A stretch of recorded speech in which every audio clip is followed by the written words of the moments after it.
Hello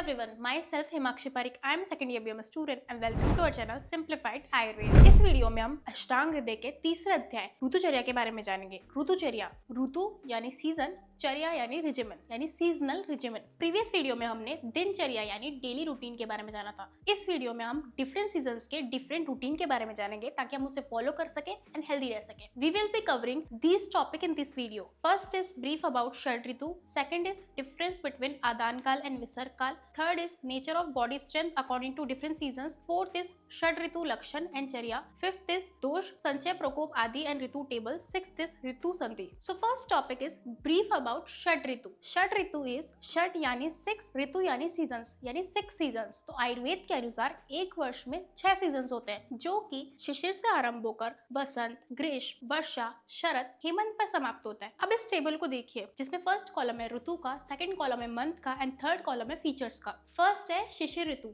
जो कि जनवरी से स्टार्ट होकर मार्च में एंड होती है। इसका स्वरूप है cool in nature. Second is वसंत ऋतु जो कि मार्च से स्टार्ट होकर मई में एंड होती है। इसका स्वरूप है फ्लावरिंग सीजन। थर्ड इज ग्रीष्म ऋतु जो कि मई से स्टार्ट होकर जुलाई में एंड होती है। इसका फीचर है हीट इज हाई। फोर्थ है वर्षा ऋतु जो कि जुलाई से स्टार्ट होकर सितंबर में एंड होती है जिसका फीचर है रेन्स आर हैवी। फिफ्थ है शरद ऋतु जो कि सितंबर में स्टार्ट होकर नवंबर में एंड होती है जिसका फीचर है मूनलाइट। सिक्स्थ है हेमंत ऋतु जो कि नवंबर में स्टार्ट होकर जनवरी में एंड होती है जिसका फीचर है snowfalls. Point to be noted, यहाँ पे हर ऋतु का ड्यूरेशन अराउंड 2 मंथ्स का होता है। Second topic is difference between आदान काल एंड विसर्ग काल। इस टेबल को ध्यान से देखिए बिकॉज इस टॉपिक पर बहुत बार सवाल आते हैं। आदान काल में सन नॉर्थवर्ड मूव करता है एंड इसका अपोजिट विसर्ग काल में सन साउथवर्ड मूव करता है एंड दैट्स व्हाई आदान काल को उत्तरायण कहते हैं एंड विसर्ग काल को दक्षिणायन कहते हैं। आदान काल में सूर्य का बल ज्यादा होता है, that's why it is also called अग्नि प्राधान्य काल। इसका अपोजिट विसर्ग काल में सूर्य का बल कम होता है एंड विसर्ग काल को सौम्य काल कहा जाता है। आदान काल में सूर्य का बल ज्यादा होने के कारण ये डिबिलेटिंग पीरियड यानी वीकनिंग पीरियड होता है। इसका अपोजिट विसर्ग काल में सूर्य का बल कम होने के कारण ये स्ट्रेंथनिंग पीरियड होता है। दैट्स व्हाई आल्सो आदान काल में डाइजेशन पावर भी डिक्रीज हो जाती है एंड विसर्ग काल में डाइजेशन पावर इंक्रीज हो जाती है। आदान काल इन्वॉल्व्स शिशिर, वसंत एंड ग्रीष्म ऋतु एंड विसर्ग काल इन्वॉल्व्स वर्षा, शरद एंड हेमंत ऋतु। आदान काल में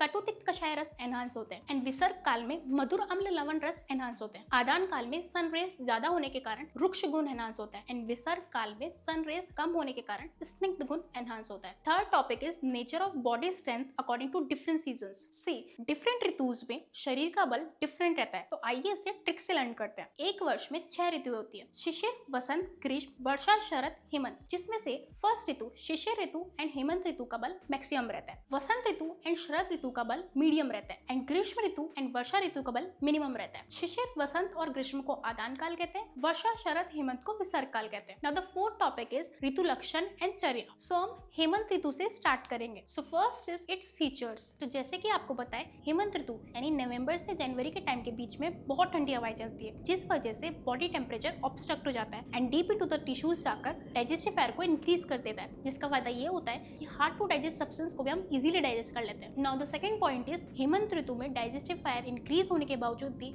अगर हम बॉडी को प्रॉपर फूड सप्लाई नहीं करेंगे तो बॉडी खुद बॉडी टिश्यूज को ही डाइजेस्ट कर लेगी। इसलिए विंटर्स में एडवाइस किया गया है कि हम ज्यादा से ज्यादा स्निग्ध, मधुर, लवण आदि रसों का सेवन करें। नाउ चर्या एंड रिजिमेन के बारे में देखेंगे। तो आपने ये ऑब्जर्व किया होगा कि हेमंत ऋतु में रात लंबी होती है और दिन छोटे होते हैं, इसलिए सुबह उठते से हमें भूख लगती है। तो फिर हमें क्या करना है? दिनचर्या का पालन करना है और मधुर अम्ल रस आदि का सेवन करना है। इस सीजन में रेगुलरली वातर तेल से अभ्यंग यानी body massage, foot massage, half strength वाले रेसलर से रेसलिंग करने को कहा गया है एक्सेट्रा। अब यहाँ रेसलिंग करने को क्यों कहा गया है? क्योंकि आप जानते हैं कि हेमंत ऋतु में शरीर का बल बहुत ज्यादा होता है, तो ये ऋतु बॉडी स्ट्रेंथनिंग एंड ट्रेनिंग के लिए बेस्ट पीरियड होता है। अब यहाँ अभ्यंग करने के बाद फिर उसी तेल को क्लीन करने के लिए कषाय द्रव्यों से उद्वर्तन करना है, उसके बाद स्नान करना है। लेटर ऑन शरीर पे कुमकुम या कस्तूरी का लेप लगाकर अगरू से धूप लेने के बारे में बताया गया है। अब जानेंगे आहार विधि के बारे में यानी फूड के बारे में। It is advised to take food containing स्निग्ध मांस रस, meat of well nourished animals, freshly harvested rice and food prepared with sugarcane and milk etcetera. इसके अलावा कुछ बेसिक रूटीन के बारे में भी बताया गया है जैसे कि use warm water for drinking, washing and bathing, wear warm clothes, always wear footwears and sun bathing यानी धूप सेकना एक्सेट्रा। नाउ नेक्स्ट ऋतु इज शिशिर ऋतु, जिसे हम लेट विंटर्स भी कहते हैं। ये हेमंत ऋतु के बाद में आता है, क्योंकि शिशिर ऋतु से आदान काल की शुरुआत हुई होती है। इस ऋतु में ड्राइनेस कम होती है एंड कोल्डनेस ज्यादा होती है as compared to Hemant ritu, because इस ऋतु में ठंडी हवाओं के अलावा बारिश और बादल भी होते हैं। इस ऋतु में आदान काल से ज्यादा विसर्ग काल के फीचर दिखाई देते हैं, ऑब्वियसली बिकॉज आदान काल अभी जस्ट स्टार्ट हुआ होता है। अभी देखने वाली बात है कि शिशिर ऋतु में भी हमें सिमिलर हेमंत ऋतु के ही डायटिक्स और रेजिमेंट को फॉलो करना होता है। नाउ थर्ड ऋतु इज वसंत ऋतु, जिसे हम स्प्रिंग सीजन से भी कंपेयर कर सकते हैं। पॉइंट टू बी नोटेड, इससे पहले हेमंत ऋतु में मधुर और स्निग्धतार का सेवन करने से और सीजन के नेचर से शिशिर ऋतु में कफ दोष का एक्यूमुलेशन हो जाता है एंड वही एक्यूमुलेटेड कफ दोष वसंत ऋतु में सन की हीट से लिक्विफाई होकर डाइजेशन पावर को डिस्टर्ब कर देता है एंड कई तरीके की व्याधियों को उत्पन्न करता है। Hence to prevent this and conquer कफ दोष हम दो चीजें कर सकते हैं। फर्स्ट इज शोधन थेरेपी, सेकंड इज शमन थेरेपी। शोधन थेरेपी इन्वॉल्व्स तिक्ष्वमन, नस्य, धूमपान एक्सेट्रा एंड शमन थेरेपी इन्वॉल्व्स कफनाशक औषध। अब देखते हैं डाइटिक्स के बारे में। सो इट इज एडवाइज कि हम लघु रुक्षगुण के आहार और easily digestible food like wheat, old barley and honey etcetera का सेवन करें। नेक्स्ट इज विहार। सो दूषित कफ को कम करने के लिए व्यायाम, उद्वर्तन करने के बारे में बताया गया है। अब वसंत ऋतु में इसके आगे ये कहा गया है कि healthy people are recommended to enjoy alcoholic preparations like माधविका,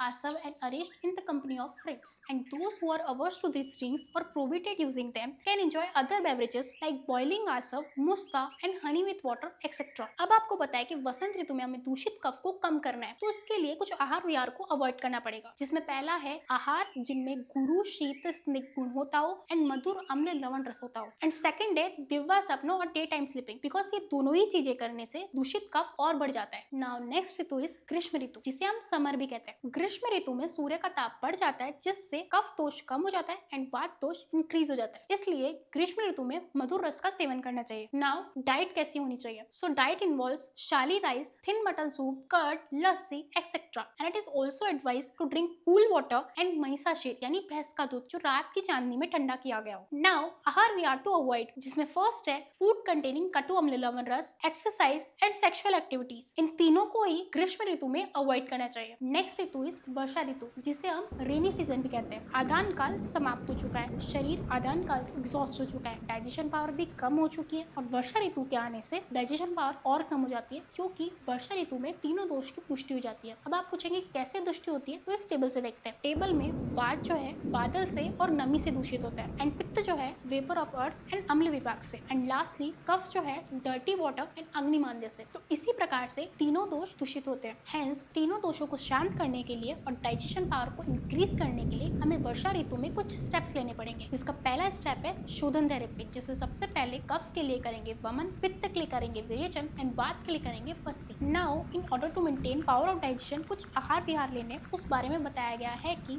यव, गोधूम and शाली राइस को मटन सूप के साथ लेना है एंड उसी तरीके से माधविका एंड अरिश टाइप के लिकर्स को well water, boiled water and rain water के साथ मिक्स करके लेना है एंड जब सूर्य पूरी तरीके से बादलों में छुप जाए तब केवल अम्ल लवण रस एंड स्नेह सूक्ष्म गुण युक्त आहार लेना है। नाउ आहार वी आर टू अवॉइड, जिसमें फर्स्ट है रिवर वाटर, सेकंड है डे टाइम स्लीपिंग, थर्ड है एक्सर्शन। इन तीनों को ही वर्षा ऋतु में अवॉइड करना चाहिए। नेक्स्ट ऋतु इज शरद ऋतु, जिसे हम ऑटम सीजन से भी कंपेयर कर सकते हैं। पॉइंट टू बी नोटेड, वर्षा ऋतु में सीजनल इन्फ्लुएंस होने के कारण शरीर में पित्त का संचय हो जाता है एंड वही संचित पित्त शरद ऋतु में सन की हॉट रेस से लिक्विफाई होकर प्रकोप हो जाता है एंड टू कॉन्कर दिस दूषित पित्त हमें शरद ऋतु में तिक्त घृतपान, विरेचन कर्म एंड रक्त मोक्षण करना चाहिए। Now dietetics, so it is advise to take food containing मधुर कषाय रस एंड ऑल्सो लघु गुण द्रव्यास लाइक शालिथन्या, ग्रीन ग्राम, शीत एंड आंवला एक्सेट्रा। अब यहाँ पे बहुत इंपॉर्टेंट टर्म आता है जिसका नाम है हमशोधक, जिससे हमेशा सवाल आता है, तो इसे ध्यान से सुनिएगा। पानी जो कि दिन भर सूर्य की गर्मी में रखा गया हो,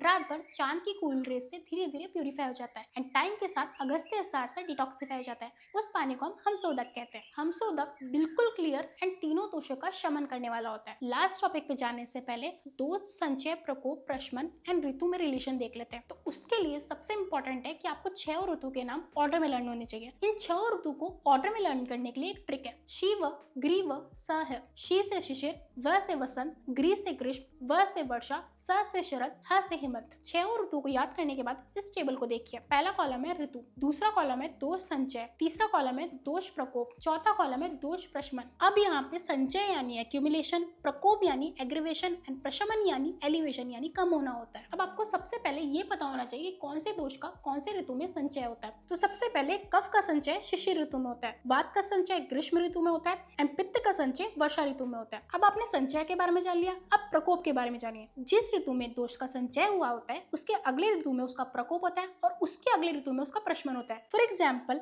वर्षा ऋतु में पित्त का संचय हुआ होता है, उसके अगले ऋतु शरद ऋतु में पित्त का प्रकोप होता है, उसके अगले ऋतु हेमंत ऋतु में पित्त का प्रशमन हुआ होता है। अब हम बढ़ेंगे लास्ट टॉपिक की तरफ, जो कि है ऋतु संधि यानी सीजनल जंक्शन। ऋतु संधि फर्स्ट ऋतु के लास्ट 7 डेज एंड अपकमिंग ऋतु के फर्स्ट 7 डेज की ड्यूरेशन को बोलते हैं। इस टाइम पे प्रीवियस ऋतु के रिजिमेंट को धीरे धीरे विड्रॉ करना होता है एंड अपकमिंग ऋतु के रिजिमेंट को धीरे धीरे अडॉप्ट करना होता है। सडन विड्रॉ और सडन अडॉप्शन से कई बीमारियां हो सकती है, इसलिए स्लोली विड्रॉ और स्लोली अडॉप्शन करना चाहिए। तो ऋतुचर्या अध्याय यही समाप्त होता है। Thank you for watching this video. Stay healthy and keep simplifying.